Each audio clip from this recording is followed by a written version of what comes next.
सुप्रभात। देखिए छात्रों, आज हम पांचवा पद्य पाठ मध्ययुगीन काव्य उसमें अ भक्ति महिमा इसे देखने वाले हैं। भक्ति महिमा इस पद्य के कवि संत दादू दयाल हैं। सबसे पहले हम संत दादू दयाल जो है उनका परिचय जो है वह परिचय देखेंगे।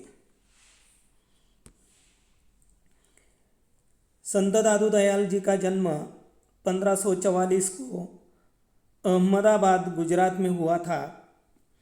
आपके गुरु का नाम बुड्ढन था। प्रारंभिक दिन अहमदाबाद में व्यतीत करने के पश्चात सांबर यानी राजस्थान में आपने जिस संप्रदाय की स्थापना की वह आगे चलकर दादू पंथ के नाम से विख्यात हुआ। सामाजिक कुरीतियाँ, अंधविश्वास संबंधी मिथ्याचार का विरोध साखी तथा पदों का मुख्य विषय है। आपने कबीर की भांति अपने उपास्य को निर्गुण और निराकार माना है। हिंदी साहित्य के निर्गुण भक्ति संप्रदाय में कबीर के बाद आपका स्थान अन्यतम है। संत दादू दयाल की मृत्यु 1603 में हुई। अब यहाँ संक्षेप में अगर हम देखें तो कबीरदास जी का जन्म जो है वह 1398 में हुआ था। संत कबीरदास जो है वह भी मध्ययुगीन कवि थे और वे भी निर्गुण धारा के भक्त थे। निर्गुण धारा का अर्थ होता है जिसमें जिस प्रकार आज हम सगुण धारा की भक्ति करते हैं, यानी ईश्वर को एक विशिष्ट आकार हम देते हैं, एक विशिष्ट तस्वीर, एक मूर्ति हम अपने सामने रखकर उसकी पूजा करते हैं, उसे सगुण धारा का कहा जाता है। और निर्गुण धारा में जो उपास्य है, जो देव है, वह निर्विकार है, उसे कोई आकार उकार नहीं माना जाता है। तो यह संत दादू दयाल जो है वे भी निर्गुण धारा के भक्त कवि थे और उनके विचारों पर संत कबीरदास जी के विचारों का प्रभाव हमें देखने को मिलता है। लगभग कबीरदास जी ने जो बातें बताई है वही बातें संत दादू दयाल जी ने बताई हैं। संत कबीर जो है उन्होंने जहाँ जहाँ समाज में जहाँ भी आडंबर ढोंग दिखाई देता था, कुरीतियाँ दिखाई देती थी, परंपराएं दिखाई देती थी, वहाँ वहाँ उन्होंने फटकार लगाने का काम उन्होंने किया है। तो संत दादू दयाल जो है उन्होंने भी सामाजिक कुरीतियाँ, अंधविश्वास, मिथ्याचार, इन बातों का उन्होंने विरोध किया है और फिर उसे उन्होंने साखी या पदों में उसे लिखित या लिपिबद्ध करने का काम उन्होंने किया है। अब यहाँ उनकी प्रमुख कृतियाँ देखिए। अन भैवानी, काया बेली, यह उनकी प्रमुख कृतियाँ हैं। अब यहाँ काव्य प्रकार देखिए। यह काव्य प्रकार जो है वह साखी है। जिस प्रकार काव्य में पद लिखा जाता है, साखी लिखी जाती है, दोहा लिखाया जाता है, चौपाई लिखाई जाती है, त्रिवेणी, अलग अलग ये जो प्रकार है उसमें साखी है। साखी साक्षी का अपभ्रंश है जो वस्तुतः दोहा छंद में लिखी जाती है। साखी का अर्थ है साक्ष्य, प्रत्यक्ष ज्ञान, नीति, ज्ञानोपदेश और संसार का व्यावहारिक ज्ञान देने वाले छंद साखी नाम से प्रसिद्ध हुए। निर्गुण संत संप्रदाय का अधिकांश साहित्य साखी में ही लिखा गया है, जिसमें गुरु भक्ति और ज्ञान उपदेशों का समावेश है। नाथ परंपरा में गुरु वचन ही साखी कहलाने लगे। सूफी कवियों द्वारा भी इस छंद का प्रयोग किया गया है। यानी यह साखी जो है वह साक्षी का अपभ्रंश है और यह दोहा छंद में लिखी जाती है। जिस प्रकार हम हमेशा कहा करते हैं कबीरदास जी का दोहा जो भी है, जैसा मैं एक दोहा आपको बता देता हूँ। मेरा मुझ में कुछ नहीं, जो कुछ है सो तेरा, तेरा ही तुझको सौंपे, क्या लागे है मेरा। पत्थर पूजे हरि मिले तो मैं पूजू पहाड़, ताते व चाकी भली, जिसका पीस खाए संसार। यानी ऐसे कई दोहे हैं। तो यह दोहा है। उसी प्रकार यह साक्षी जो है, साखी जो है, वह भी दोहा छंद में लिखी जाती है। साखी का अर्थ है साक्ष्य, प्रत्यक्ष, ज्ञान, नीति, ज्ञानोपदेश और संसार का व्यावहारिक ज्ञान देने वाले छंद साखी नाम से प्रसिद्ध हुए हैं। और निर्गुण संत संप्रदाय का अधिकांश साहित्य जो है वह साखी में लिखा गया है। तो इस प्रकार यह साखी है। बाद में अब काव्य परिचय देखिए। काव्य परिचय में यह प्रस्तुत साखी में कवि ने गुरु महिमा का वर्णन किया है। ईश्वर को पूजने के लिए कहीं बाहर जाने की आवश्यकता नहीं है। ईश्वर तो मन के भीतर ही है। नामस्मरण से पत्थर हृदय भी मक्खन जैसा मुलायम बन जाता है। प्रेम का एक अक्षर पढ़ने वाले और समझने वाले ही ज्ञानी होते हैं। मनुष्य को उसका अहंकार ही मारता है, दूसरा कोई नहीं। अहंकार का त्याग करने से ईश्वर की प्राप्ति होती है। जिसकी रक्षा ईश्वर स्वयं करता है वही इस भवसागर को पार कर सकता है। ईश्वर एक है, वह सभी मनुष्य में समान रूप से बसता है, अतः सबको एक समान मानना चाहिए। संक्षेप में यहाँ पर पूरा जो पद्य है उस पद्य का सारांश यहाँ पर दिया है कि इस साखी में, इस पद्य में संत दादू दयाल ने गुरु की महिमा का वर्णन किया है। ईश्वर पूजने के लिए आज हम बाहर पाते हैं कि कितना आडंबर है, कितना लोग ढोंग रचाते हैं, कितने कितने मार्गों को अपनाते हैं। तो ये सारा करने की आवश्यकता नहीं है। ईश्वर पूजने के लिए बाहर कहीं जाने की आवश्यकता नहीं है। वह हर एक के हृदय में ही निवास करता है। यह बात भी उन्होंने बताई है। फिर बाद में देखिए, नामस्मरण जो है, यानी भगवान के नामस्मरण से जिसका हृदय पत्थर जैसा कठोर है, कठिन है, या जो निर्दयी लोग हैं उनका हृदय भी मक्खन जैसा मुलायम बन जाता है। फिर आगे उन्होंने कहा है कि प्रेम का एक अक्षर, यानी प्रेम से अगर आप प्रभु का एक भी, यानी जो भी 4 वेद है, अगर कोई भी एक अक्षर हम पढ़ लेते हैं तो वह ज्ञानी हो जाता है। और हम मनुष्य को और कोई नहीं मारता है। मनुष्य को हमारा अहंकार, हमारा गर्व ही मार देता है, दूसरा कोई नहीं। फिर बाद में ईश्वर प्राप्ति किस प्रकार की जाती है, यह बात उन्होंने बताई है। ईश्वर प्राप्ति के लिए उन्होंने कहा है कि सबसे पहले हमें अपने अहंकार को त्यागना होगा, अहंकार को छोड़ देना होगा, तभी ये ईश्वर की प्राप्ति हो सकती है, अन्यथा नहीं।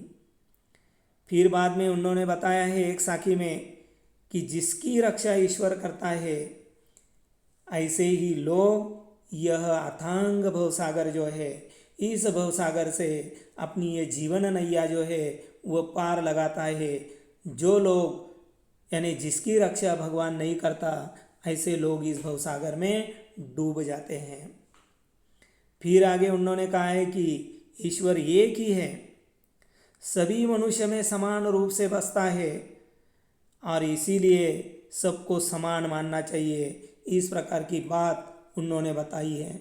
फिर आगे देखिए, अब हम पद्य देखेंगे। ये जो भी है पद्य, अब क्रमशः उसका हम प्रकट वाचन करेंगे। यहाँ यह पूरा पद्य यानी वह जो साखी है, वह साखी हम देखते हैं। माखन मन पाहन भया, माया रस पिया, पाहन मन माखन भया, राम रस लिया। जहाँ राम तह मैं नहीं, मैं तह नाही राम। दादू महल बारिक है, द्वय को नाही ठाम। दादू गावे श्रुति सो, बानी बाजे ताल। यहू मन नाचे, प्रेम सो आगे दीन दयाल। जे पहुँचे ते कही गए, तिनकी एक बात। सबय साधो का एक मत, बीच के 12 बाट। दादू पाती प्रेम की, बिरला बाचे कोई। वेद पुराण पुस्तक पढ़े, प्रेम बिना क्या हुई। कागज काले करी मुए, केते वेद पुराण। एक आखर पीव का दादू पड़े सुजान। दादू मेरा बैरी मैं मुआ, मुझे न मारे कोई, मैं ही मुझको मारता, मैं मर जीवा हुई। जिनकी रक्षा तू करे ते उबरे करतार, जे तय छाड़े हाथ थे ते डूबे संसार। काहे को दुख दीजिए साई है सब माही, दादू एक आत्मा दूजा कोई नाही। दादू इस संसार में ये दोई रतन अनमोल, ईक साई ईक संतजन, इनका मोल न तोल। अब हम क्रमशः एक एक साखी को हम देखेंगे। पहली साखी देखिए, माखन मन पाहन भया माया रस पिया, पाहन मन माखन भया राम रस लिया। अब यहाँ पर पहले हमें कठिन शब्द जो है वह देखने पड़ेंगे। यहाँ पर आपके सामने कठिन शब्द है माखन। माखन का अर्थ होता है मक्खन। पाहन, पाहन का अर्थ है पत्थर। और पाहन शब्द तो गया है, बस इस साखी में ये दो ही शब्द हैं। अब हम इसका स्पष्टीकरण भावार्थ देखेंगे। माखन मन पाहन भया माया रस पिया, पाहन मन माखन भया राम रस लिया। संत दादू दयाल जो है इस प्रस्तुत साखी में दादू दयाल जी ने भगवान के प्रति जो भक्ति है उस भक्ति की प्रेरणा उन्होंने दी है। वे कहते हैं कि जो लोग मोह माया में लिप्त रहते हैं, ऐशो आराम का जीवन जीते हैं, ऐसे लोग, और जो लोग हमेशा भगवान की भक्ति में लीन रहते हैं, ऐसे लोग, इन दोनों की उन्होंने तुलना की है। यानी एक तरफ माया, मोह माया का रस पीने वाले लोग या मोह माया में लिप्त रहने वाले लोग, और दूसरा भक्ति रस का पान करने वाले लोग, यानी हमेशा भगवान की भक्ति करने वाले लोग। देखिए, माखन मन पाहन भया माया रस पिया, पाहन मन माखन भया राम रस लिया। तो यह भक्ति करने वाले लोग और ऐशो आराम का जीवन जीने वाले, यानी मोह माया में लिप्त रहने वाले जो लोग हैं, इन दोनों की तुलना उन्होंने की है। और उनकी तुलना करते हुए वे कहते हैं कि जिन लोगों ने मोह माया का रस पी लिया है, देखिए माया रस पिया यानी मोह माया। हम समाज में पाते हैं कई ऐसे लोग हैं कि उनके पास इतना ऐश्वर्य है, इतना ऐश्वर्य है कि वे ईश्वर को, भगवान को, प्रभु को वे भूल जाते हैं। कई तो ऐसे लोग हैं कि उनने प्रभु का अस्तित्व ही स्वीकार नहीं है। तो ऐसे माया रस पीने वाले जो लोग हैं, ऐसे लोगों का मक्खन जैसा, देखिए माखन मन पाहन भैया, पाहन यानी पत्थर, माखन यानी मक्खन, मक्खन जैसा जो हृदय है, कोमल हृदय, पत्थर जैसा कठिन हो जाता है। कई मालिकाओं में, कई फिल्मों में आप लोगों ने देख लिया होगा कि जो बहुत ही, जिनके पास ज़मीन जायदाद संपत्ति है, बहुत ही अब्जाधीश ऐसे जो लोग हैं, तो वे आप देखते हैं विलन जिसे हम कहते हैं कि इन लोगों का हृदय जो है कठोर होता है। यूं ही जब भी उनके मन में आ जाता है किसी का भी मर्डर कर देते हैं, किसी का भी किडनैप कर देते हैं, कहीं पर भी बम धमाका कर देते हैं। तो ये जो भी करते हैं किसके कारण? तो उन्होंने माया रस का पान किया है, इसीलिए उनका हृदय कैसा बन गया है, उनका मन पत्थर जैसा कठिन बन गया है। फिर नीचे की पंक्ति में वे क्या कहते हैं, देखिए पाहन मन माखन भया राम रस लिया। और वे कहते हैं जो लोग, जिन्होंने भक्ति रस का पान किया है, यानी जो लोग लगातार हमेशा प्रभु का गुणगान करते हैं, प्रभु की भक्ति करते हैं, जिन्होंने यह भक्ति की यानी राम का रस पी लिया है, जो भक्ति करते हैं, ऐसे लोगों का यह कठोर हृदय भी, यानी पत्थर जैसा कठोर हृदय, मक्खन जैसा कोमल हृदय बन जाता है। और इसीलिए यहाँ इस साखी में संत दादू दयाल जी ने भक्ति करने की प्रेरणा हमें दी है। इस प्रकार यह पहली साखी संक्षेप में मैं आपको बता देता हूँ। जो लोग मोह माया में लिप्त रहते हैं, जिन्होंने मोह माया का रस पी लिया है, ऐसे लोगों का यह मक्खन जैसा हृदय पत्थर जैसा कठिन बन जाता है। और जिन्होंने प्रभु की भक्ति की है, भक्ति का रस पिया है, ऐसे लोगों का पत्थर जैसा कठिन हृदय मक्खन जैसा मुलायम कोमल हो जाता है। यह बात यहाँ उन्होंने बताई है। और अंत में उन्होंने भगवान की भक्ति करने की सलाह हमें दी है, यह बात उन्होंने बताई है। फिर आगे देखिए, जहाँ राम तह मैं नहीं, मैं तह नाही राम, दादू महल बारिक है, द्वय को नाही ठाम। सबसे पहले हमें यहाँ पर यह कठिन शब्द जो है, कठिन शब्द देखने होंगे। यहाँ पर मैं का अर्थ अगर हम कहें, बहुत से छात्र बताएंगे मैं यानी मैं स्वयं। हाँ, अर्थ तो वही है, स्वयं। स्वयं यानी क्या? अहंकार, गर्व। मैं का अर्थ है गर्व, अहंकार। फिर बाद में बारीक, बारीक का अर्थ है छोटा, पतला, इस प्रकार का अर्थ है। और द्वय, द्वय का अर्थ है दो। कु का अर्थ है को, और ठाम का अर्थ है जगह। अब हम यह क्रमशः यह पद यानी यह साखी देखेंगे। जहाँ राम तह मैं नहीं, मैं तह नाही राम, दादू महल बारिक है, द्वय को नाही ठाम। मैंने पहले ही कवि का परिचय करते समय आपको कहा था कि इनके विचारों पर संत कबीरदास जी का प्रभाव हमें देखने को मिलता है।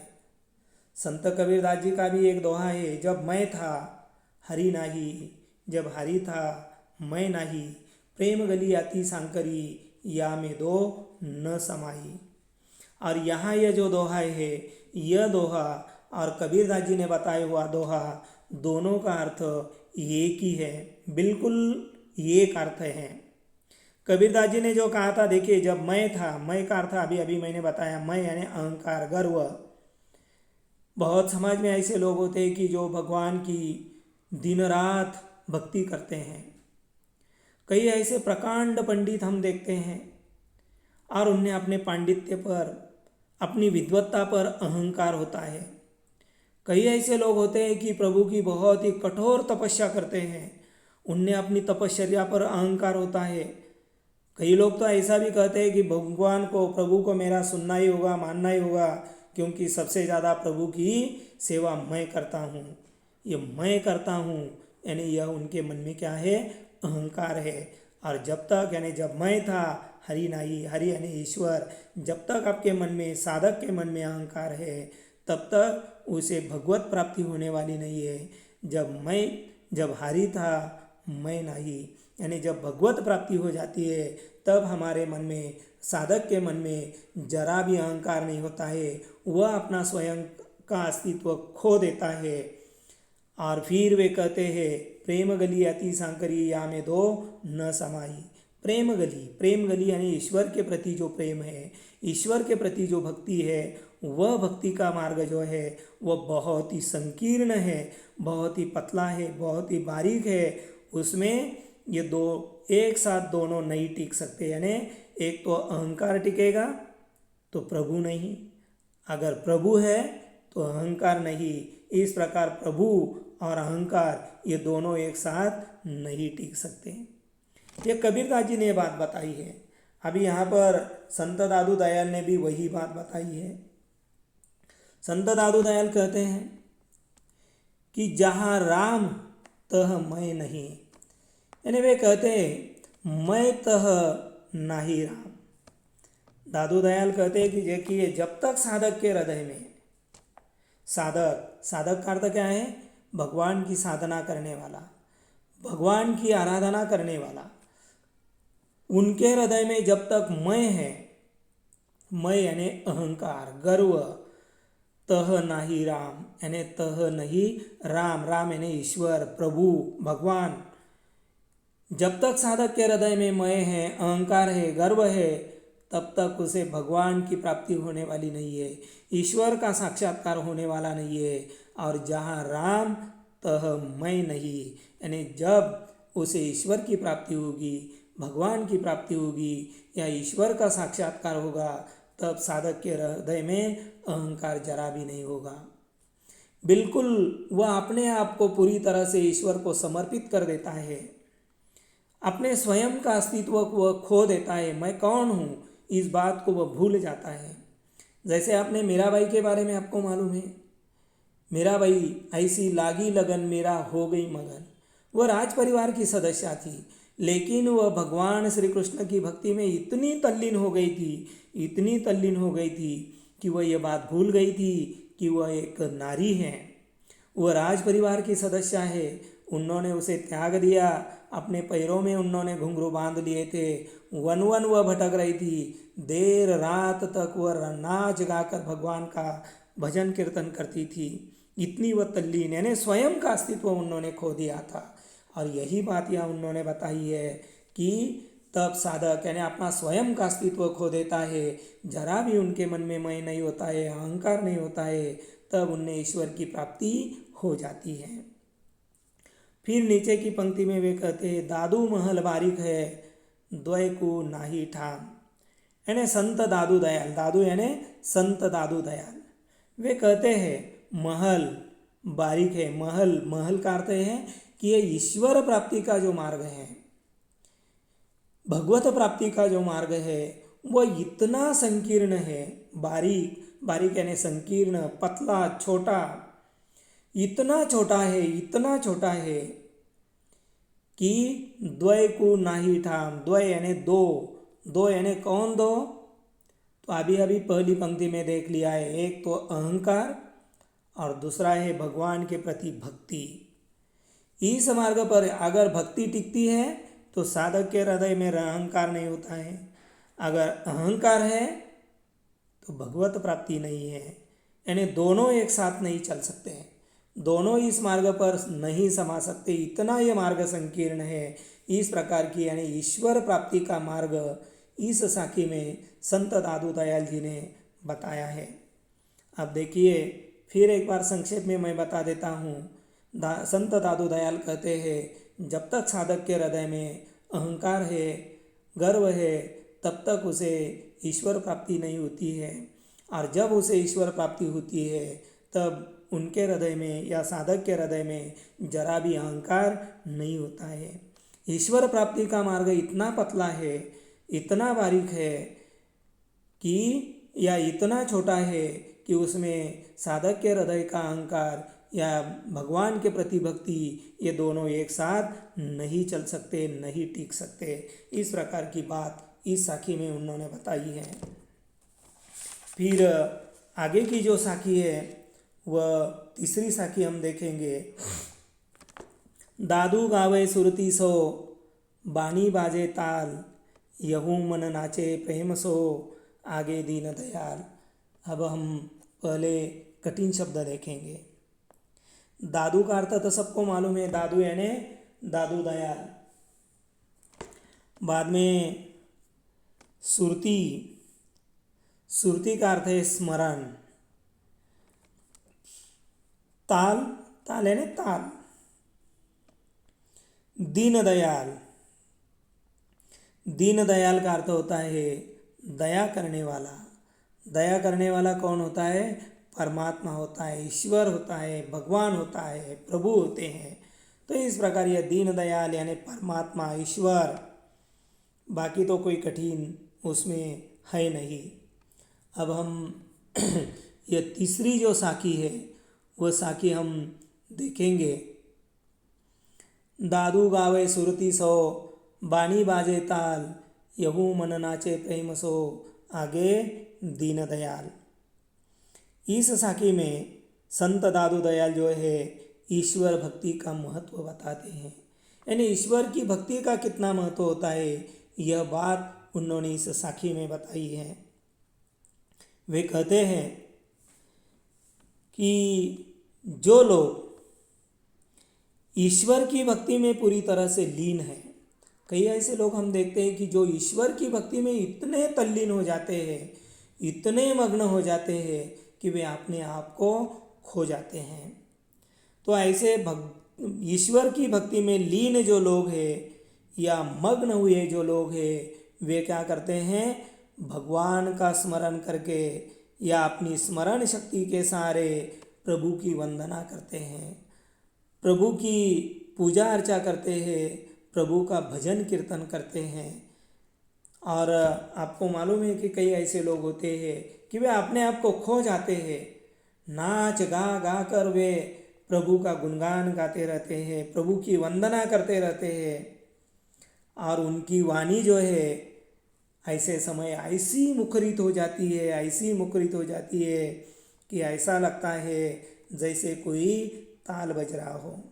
देखिए, दादू गावे सुरती सो बाणी बाजे ताल, यानी जो लोग ईश्वर भक्ति में पूरी तरह से तल्लीन हो जाते हैं, मग्न हो जाते हैं, अपने आप का स्वयं का अस्तित्व खो देते हैं और मग्न होकर अपनी स्मरण शक्ति के सहारे प्रभु का भजन स्मरण करके, कीर्तन स्मरण करके, उनकी वंदना स्मरण करके उनकी वंदना करते हैं, उनकी पूजा अर्चा करते हैं।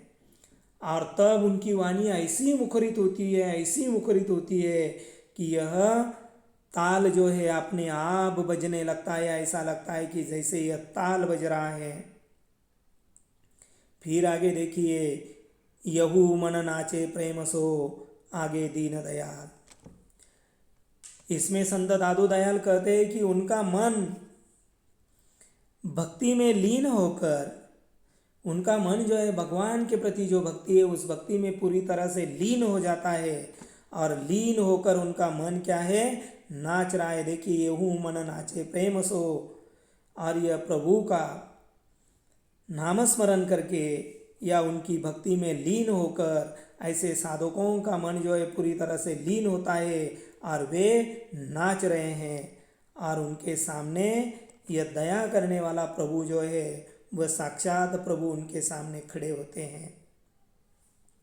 नहीं तो आजकल हम पाते हैं बहुत से लोग जो हैं, अभी मराठी का आषाढ़ महीना जब आ जाता है तब यह आषाढ़ी वारी के लिए लोग पंढरपुर जाते हैं।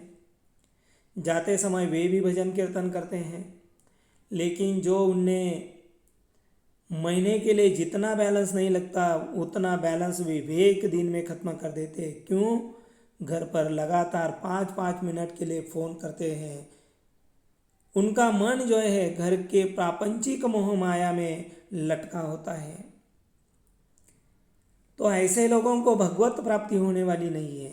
पूरी तरह से अपने आप को भूल जाना है तो यह घर परिवार ये तो बहुत ही दूर की बात है। पूरी तरह से भगवान की भक्ति में लीन होना है, मग्न होना है। ऐसे ही लोगों को प्रभु का साक्षात्कार होता है। फिर आगे चौथी साखी जो है उसे हम देखेंगे। जे पहुँचे ते कही गए, जे पहुँचे ते कही गए, तिनकी एक बात, सबय साधो का एक मत, बीच के 12 बाट।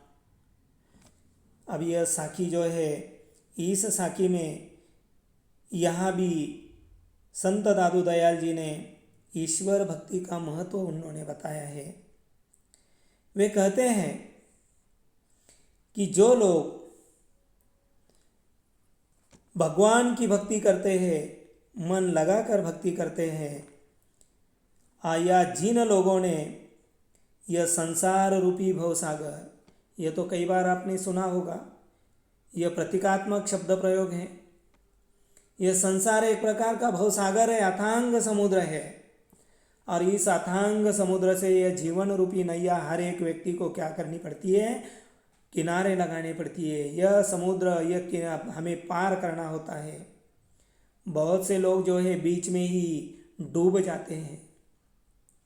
लेकिन यह दादू दयाल कहते हैं कि जिन लोगों ने यह संसार रूपी भवसागर पार किया है उन सभी का यही कहना है, वे सभी यही बताते हैं कि भक्ति का सहारा लेकर ही, यानी भगवान के प्रति जो भक्ति है वह सहारा लेकर ही हम यह भवसागर या अथांग समुद्र जो है वह पार कर सकते हैं, अन्यथा नहीं।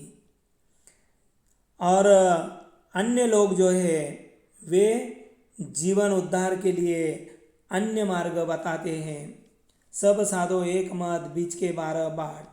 यानी कई ऐसे लोग होते हैं कि ये जीवन मार्ग के लिए, जीवन उद्धार के लिए अन्य कई मार्ग, अलग अलग मार्ग बताते हैं, लेकिन यह दादू दयाल कहते हैं कि वे सारे मार्ग जो है व्यर्थ है, मिथ्या है।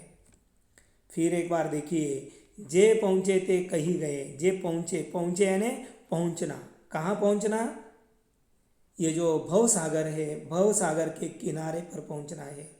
मैंने शुरू में ही आपको बता दिया है कि यह एक जीवन यानी यह संसार जो है, यह संसार एक प्रकार का अथांग समुद्र है, भवसागर जिसे हम कहते हैं। और इस भवसागर से, अथांग समुद्र से ये जीवन रूपी नैया, ये जीवन रूपी बेड़ा हमें पार लगाना होता है।